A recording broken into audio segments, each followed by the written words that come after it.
Cloos. Jim is TEPSA Secretary-General and former Director-General at the General Secretariat of the Council of the European Union. Today we will analyze how the European Union has responded to various crises that hit the continent over the past 13 years, with a particular focus on COVID-19. What does this experience show us in terms of the Union's strengths and weaknesses? Jean Monnet famously said that Europe will be forged in crisis.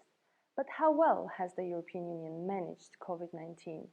Has it gained trust for a revamped and deepened union, or has the potential European success story rather turned into distrust of the European Union?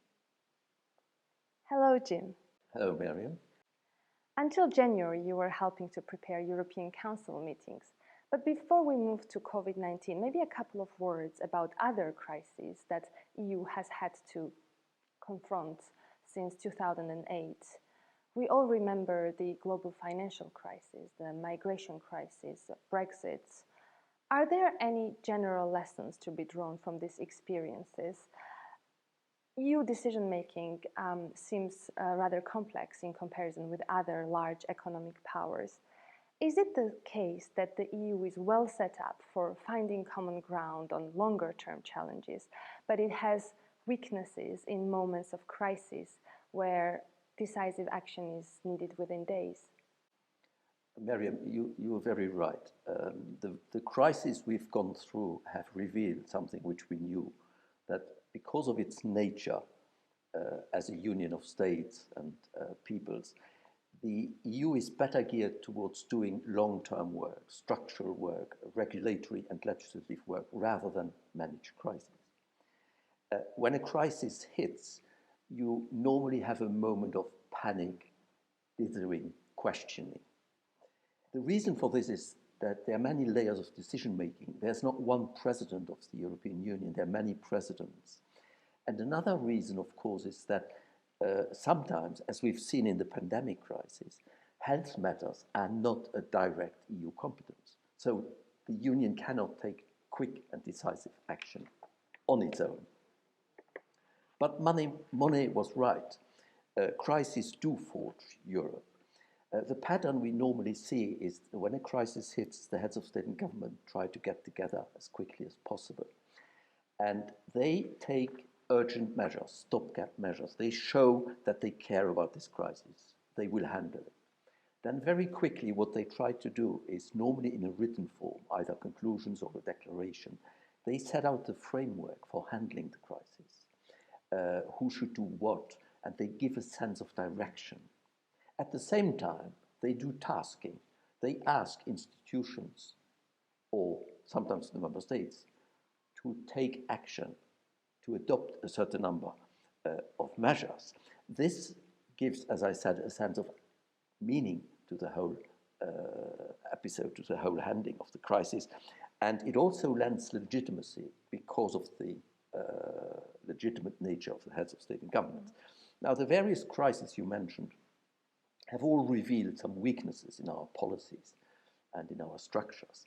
If you take the subprime crisis, it morphed into a sovereign debt crisis because there were questions asked about EMU. Wasn't there too much of a divergence or discrepancy between the monetary pillar, which is very centralized, and the economic pillar, which is decentralized? Or aren't there too many constraints on how the European Central Bank can go about its business? Isn't there too strict an interpretation of the no bailout clause? If you take the migration crisis, it revealed that we had at some stage in 2015 trouble policing our own external borders. The crisis also revealed that the Dublin system of how to deal with asylum seekers was in a way a fair weather policy, which was suited to a situation where you didn't have enormous amounts of people coming into the European Union. Brexit conjured up the nightmare of a union dissolving itself in a kind of domino effect. And of course, we are going to talk a lot about the COVID crisis. It has to be said that with its back against the wall, the Union, pressed by events, has actually done a lot over the last 12 years. For instance, in economic coordination, fiscal coordination has been beefed up. The European Central Bank has found ways of doing a bit more than it could do initially. We have created a European stability mechanism to help countries in trouble. As far as migration is concerned, the response was partially quite strong in terms of policing our external borders, of working more together with countries of origins and transits. It was a bit less convincing in reforming our migration and asylum policy. We're still working at that. On the external borders, we beefed up the role of Frontex, which is our agency, quite massively. And as far as Brexit is concerned, I would simply say that there was a very strong show of unity by the 27 in their dealings with the UK. So I would say that today the EU is stronger and better equipped to deal with crises. This is actually recognized in the latest Eurobarometers, where you see more support than before for the European Union. And if I take the single currency, whose demise had been very often announced very prematurely by many journalists, academics, and other observers, the approval rate right now is at 79%, which is just absolutely massive. Now, having said all of this, the Union reacted, and it reacted quite well, but in a very haphazard way. I am reminded of the title of the French edition of Luc van Middelas' latest book, which is called Une Europe qui improvise. Europe had to improvise. I very much hope that we are now getting to a stage where we draw the lessons and where we build a stronger and more resilient EU in a more systematic fashion. Let us move to the pandemic. We are now speaking in May 2021. Since last year, all EU countries have gone through very hard and damaging waves of the pandemic. At the same time, a lot of action has been taken at the EU level. How would you evaluate EU's handling of the COVID-19 crisis? Would you say that EU has risen to the challenge? As always, the question is whether the glass is half full or half empty. In my view, it is half full. I think on the whole, the Union has managed well. It made, of course, mistakes like anybody would do, but on the whole, I think they've managed. The handling followed very much the pattern I've just described with the preeminent role of the European Council. But the reaction, for instance, was faster and more resolute than at the time of the subprime crisis, which shows that the Union does learn from its past mistakes. In this particular case, President Michel very quickly convened 2 video conferences, so virtual meetings between the heads of state and government in March, where they set out the first reaction to the urgent things which had to be done. Then already on the 26th of March, they again had a virtual meeting, but they decided to adopt a written joint statement. Why? Because they wanted to set out the framework for handling the crisis. And then they tasked President Michel and President von der Leyen to come up with a roadmap. And above all, they tasked the Eurogroup to think about how to handle the socio-economic effects of the crisis. Then, a few weeks later, they came back again. They endorsed what the Eurogroup had agreed upon, the 3 safety nets to help workers and sovereigns and enterprises to the tune of 540 billion euros. And it tasked the Commission to sort out the one question where the Eurogroup had not managed to agree, which was a recovery package. So they asked the Commission to work on an ambitious recovery package closely linked to the 2021-27 multi-annual framework, which had to be negotiated at the same time. The whole package was adopted at a memorable session in July last year, which lasted 5 days and 4 nights. And then in summer, the Commission managed to convince the member states to go for a joint procurement policy in vaccines. In a nutshell, I would say, this was overall quite an impressive performance in very difficult circumstances. Let's go through the key actions that you have just mentioned and start from the urgent measures taken in spring 2020. Were they adequate? On the whole, I would say yes. Let's go through some of the measures. If I look at the masks, it was a bit surprising that such a developed region of the world like the EU seemed to have trouble getting enough masks. But of course, if you were a health minister in 2019, would you have invested, rather than invest in research or how to treat patients, into buying millions of masks, which at the time were just used for medical purposes? But when the crisis hit, very quickly our industry delivered, and there's no problem of masks anymore, and there will not be in the foreseeable future. Look at vaccine research, which is of course a global effort, a very impressive effort. It's the first time in history that a new vaccine was created in less than a year and put on the market almost immediately afterwards. This is an extraordinary feat of the scientific community worldwide, but with very strong involvement, both in financing terms and in terms of science and research by the EU, together with the United States and many other actors. Take another example. The European Union very quickly established green lines, which allowed goods to flow freely all through the pandemic. This is important, of course, because you want to keep goods in the market and in the supermarkets, for instance. Now, we are so used to have supermarkets overflowing with goods that we completely forget that there's an enormous amount of work behind it. And in this particular case, if we hadn't done it when the borders were being closed to some extent, at least for persons, you had to work very hard to make this, and it worked very well.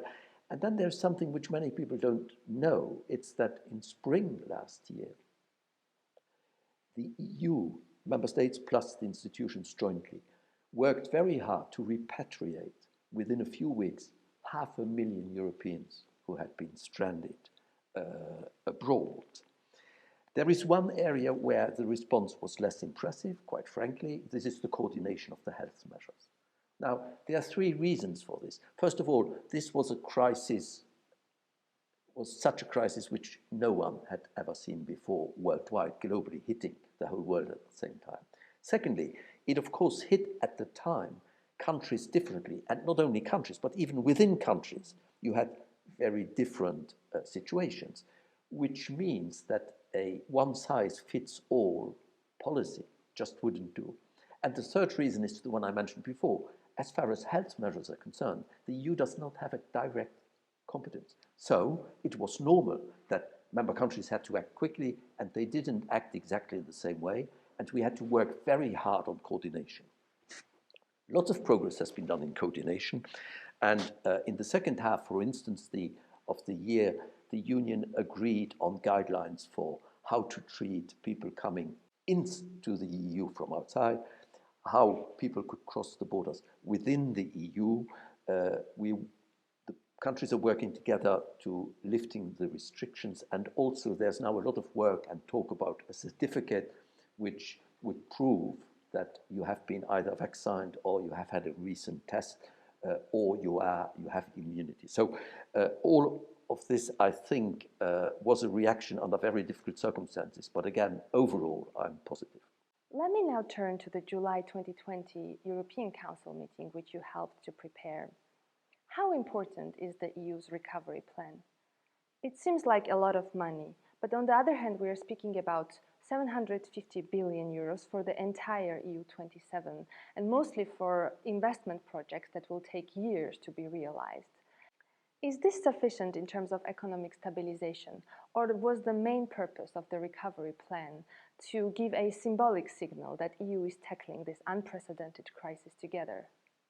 Miriam, this is definitely not a symbolic gesture. We are talking about the MFF, which is over 7 years, 1.07 billion, and we added to this, for the first 3 years only, we added recovery money amounting to 750 billion euros, which means that in the first years of the new economic cycle, the funds which are provided by the EU are almost double of what they would have been without this decision. Now, there is, of course, a point I want to make in this context, that it is true that the EU budget overall only amounts to 1% of GDP, which shows, by the way, that the people who create the myth about the EU costing taxpayers an arm and a leg is completely wrong. The EU is not a state, and the EU's budget is complementary to the national budgets. It makes no sense to constantly compare the EU to the United States, for instance, in a negative way. You have to compare what's comparable. If you want to have a decent comparison, you have to look at what the EU as such does, the 1.8 trillion, but you have to also, plus the 540 billion for the safety nets, you have to look what happens in the member states. Many more billions, hundreds of billions. And you also have to see the programs of the European Central Bank, which injected massive amounts of money. A final remark, there is, of course, one aspect which is symbolic in a way, but very important for the future.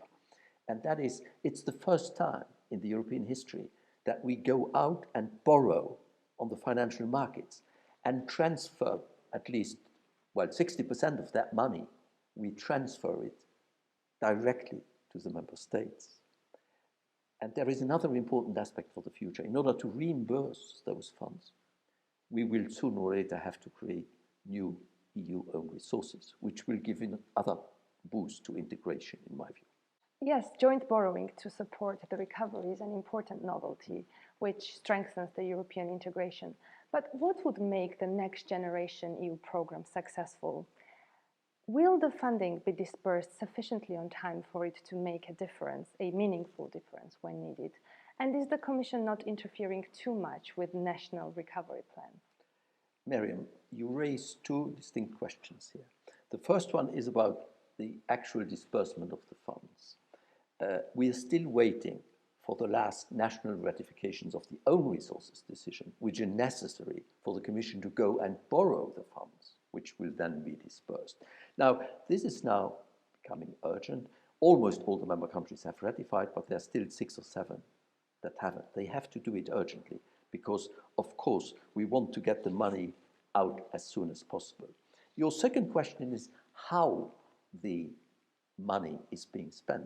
Is it well spent or not so well spent? Now, here, there is, of course, an obvious point that the EU, in some way or other, has to control things. And the Commission, of course, has an important role in this. But at the same time, of course, we have to be careful that the EU or Brussels, like some people say, does not interfere too much and micromanage things. For instance, it's not for the Commission to decide which kind of bridge should be built in some village in southern Italy.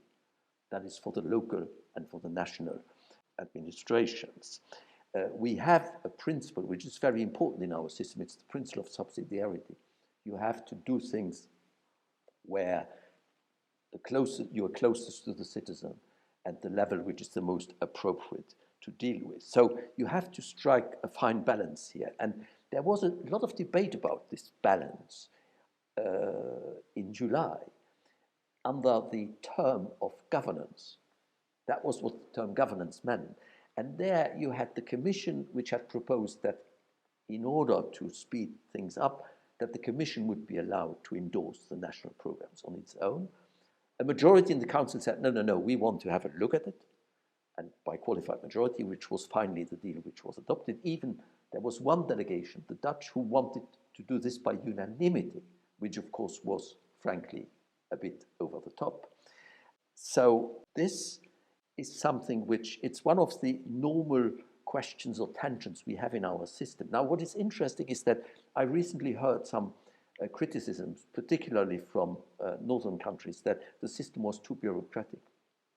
This is, of course, interesting because it was the net payers who were insisting on more controls and making it more difficult to spend the money. So this is slightly ironic, but I think we'll find the right balance in the end. EU leaders have taken an important decision to procure vaccines together. How did the EU's vaccine strategy come about? The initial reaction was, of course, that the member countries were starting to look into launching national procurement systems because it is clearly a national competence. Then you had 4 countries, Germany, France, Italy, and I believe Netherlands, who decided to do this jointly, to have a stronger negotiating power vis-à-vis the pharmaceuticals who are developing the vaccines. The Commission then thought that this should apply to the whole Union. It made sense for the 27. And the Commission managed to convince the member countries to go down that route. And this was quite revolutionary in a way. And people must know that the negotiating team brought together experts, of course, from the Commission, but there were also some national experts who were in it. So overall, I think this was a new and very welcome development. But many people have criticized the speed of vaccine deliveries. The UK and the US have decided to pay higher prices to pharmaceutical companies, but they got their vaccines faster. By contrast, the European Commission seems to have focused on bargaining better prices and keeping liability with producers. Wasn't this approach a bit too cautious and defensive? Miriam, I find it a bit odd that the Commission should be criticized for trying to negotiate a good price. After all, we're talking about taxpayers' money. But it is not as though the Commission pushed the price down so much to make it impossible for others to deliver. I mean, when AstraZeneca, we have to talk about AstraZeneca here a bit, when they signed the contract, they took commitments to deliver a certain amount of doses for a certain price, and they didn't do it. The Commission couldn't know that a company like AstraZeneca would simply not live up to their commitments by a far stretch. And it even looks as though this company, to some extent, maybe knew before that they wouldn't do so, because very interestingly, when after the contract was signed, and by the way, the contract between the EU and AstraZeneca was signed a day before the UK government signed a contract. They didn't ask for the authorization for the product by the European Medicines Agency. That is rather strange. Was that because they wanted to gain time in order not to deliver? We also found out that there was an AstraZeneca producing line in the Netherlands, which almost exclusively exported the doses to the UK. At the same time, there were lines of production in the UK. There's not one dose which left the UK to come to the EU, for instance. But was this the only problem that slowed down the vaccination process? There is a distinction here to be made of getting the doses to the people and then to administer them. Getting the doses was, of course, a responsibility of the Commission once it had launched this joint procurement system. Here, as I said, the mishap with AstraZeneca caused frictions and led to criticism. But for me, the main culprit here is very clearly the company. I am personally convinced that a free-for-all, where all the member countries would have competed to get the vaccines, would have been far worse, and particularly for the smaller member countries, whose bargaining power would have been very little indeed. Now, the second question is how to administer the doses, and that's, of course, clearly for the member countries to do. Some, as you could have expected, were better than others. Now I would say that the vaccines arrive in sufficient numbers. The situation is evolving quite rapidly, and we are catching up. I personally was very impressed with the way this was done in Brussels. I received a convocation quite quickly and had my 2 doses because I'm over 65, of course. Overall, I think now the EU is on target to have vaccinated by the start of the summer 70% of its populations. The daily vaccination rates in the EU are now higher than in the US and the UK, but of course that is partially due to the fact that we have some catching up to do. As you said, EU has been open in exporting vaccines that were produced in Europe, but also in donating them to poorer countries. It has been much more generous than the UK or the US. Does the European Union get sufficient credit for it? And how about the Chinese and Russian vaccine diplomacy to show presence and influence in Europe? And should the EU not have done more for its own immediate neighborhood?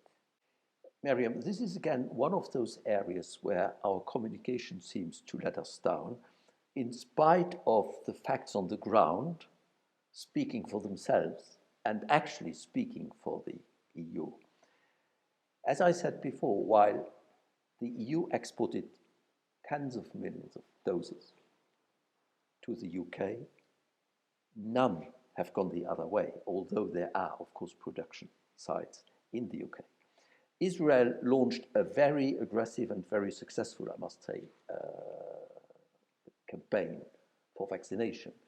But by far, most of the doses actually came from European production sites.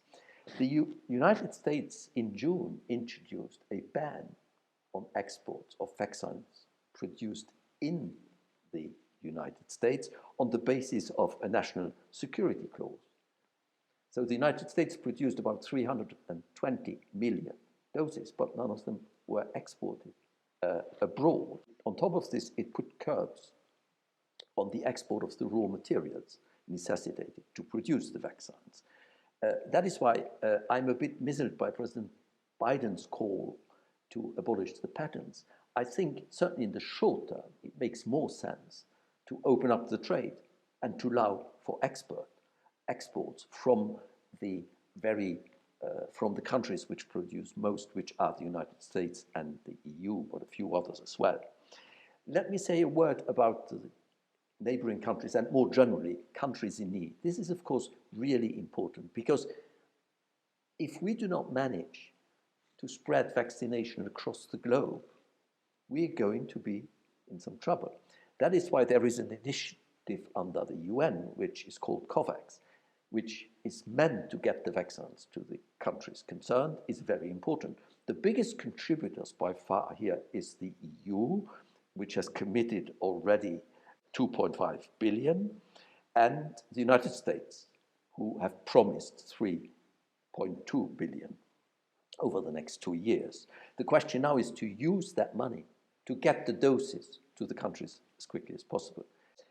Now, let me say a word about China and Russia. Of course, they engaged in vaccine diplomacy, including in our neighborhood. We should be aware of this, and we should factor it in our reactions and in our policies. Concerning the vaccines, I personally would be reluctant to take a vaccine which would not have been approved by the European Medical Agency. Now, the Chinese and the Russian producers can, of course, go to the EMA to get their products authorized in the EU. There's nothing which prevents them from doing it, but it hasn't happened. The question is why? Is it because they do not want to give all the data they have at their disposal? I don't know, but I've seen that it hasn't happened. I also see that the vaccination effort within Russia, for instance, does not seem to be terribly impressive. Are we back in the Soviet model where at the time there were some products which were only for export or for foreigners living in the Soviet Union, not for their own citizens? Concerning China, I just have one major point I'd like to make, and this is this country must really help work with the scientific community to find out where the virus comes from. We need an international, transparent cooperation on that. That would be a very big contribution to fighting this virus and maybe future viruses. What main lessons should the EU draw from the COVID-19 experience when it comes to its ability to deal with urgent crises? The situation the EU and the world faced was quite unusual. And therefore, as I said, a degree of improvisation and learning by doing was inevitable, be it in the EU or outside of the EU. What matters now, as you say, is we have to draw the right lessons from what has happened in terms of infrastructure, stocks, value chain, dependence on certain countries, research, procurement, and coordination. For many Europeans, if you look at the Eurobarometers, this is now a key, if not the key priority. Now, we have to look at that and see what we can do. If in this context we need one or the other treaty change, let us do it. For instance, if we want to give some more powers to the EU in terms of health matters, let's do it. I do not personally believe we need an overall treaty change for that. Concerning the recovery plan, this is really very important to get it now done quickly and well. Failure here is not an option because that would backfire very badly against the European Union. And more in general, as I've mentioned before, I very much plead for a more proactive reflection on strengthening our strategic autonomy, our resilience, our capacity to act in the interest of our citizens. That for me is the key challenge over the coming years, and I think we can come back to that in our next Europe chat, where we are going to talk about strategic autonomy. Thank you very much, Jim, for all these insights. Thank you. And thank you all for watching this third episode of EuropeChats. If you liked it, if it intrigued you, or even if it annoyed you, please do like, comment, subscribe, and don't be shy to send in your questions for Jim to answer in the next episode. You can send in your questions via Twitter using the hashtag EuropeChats. See you next time.